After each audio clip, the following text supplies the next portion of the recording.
കൊട്ടാരക്കര താലൂക്ക് ആശുപത്രിയിൽ അക്രമിയുടെ കുത്തേറ്റ് മരിച്ച ഡോക്ടർ വന്ദനാദാസിന്റെ ഓർമ്മകൾക്കിന്ന് 2 വയസ്സ്.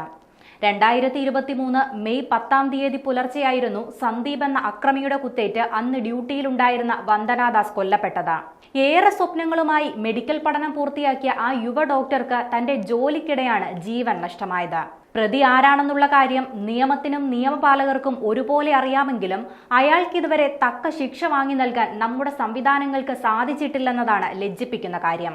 മുട്ടുച്ചിറ നമ്പിച്ചിറക്കാലായിൽ മോഹൻദാസിന്റെയും വസന്തകുമാരിയുടെയും ഏക മകളായിരുന്നു വന്ദനാദാസ്.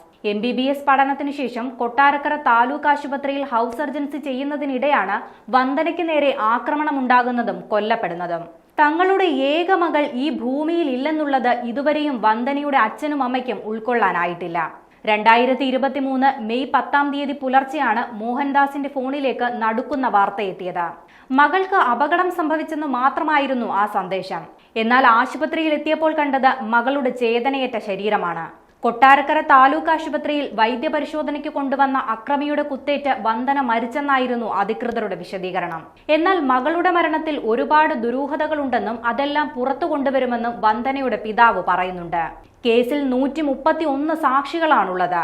പ്രതി സന്ദീപിന്റെ ജാമ്യ ഹർജി ഹൈക്കോടതിയും സുപ്രീം കോടതിയും ഒരുപോലെ തള്ളിയിരുന്നു. തുടർന്ന് പ്രതിയുടെ മാനസിക നില പരിശോധിക്കണമെന്നാവശ്യപ്പെട്ട് നൽകിയ ഹർജിയുടെ അടിസ്ഥാനത്തിൽ സന്ദീപിന്റെ മാനസിക നില പരിശോധനയും നടന്നിരുന്നു. പരിശോധനയിൽ മാനസിക നിലയിൽ തകരാറില്ലെന്നാണ് മെഡിക്കൽ റിപ്പോർട്ട്. കേസിന്റെ വിചാരണ നടപടികൾ ഇപ്പോഴും തുടരുകയാണ്.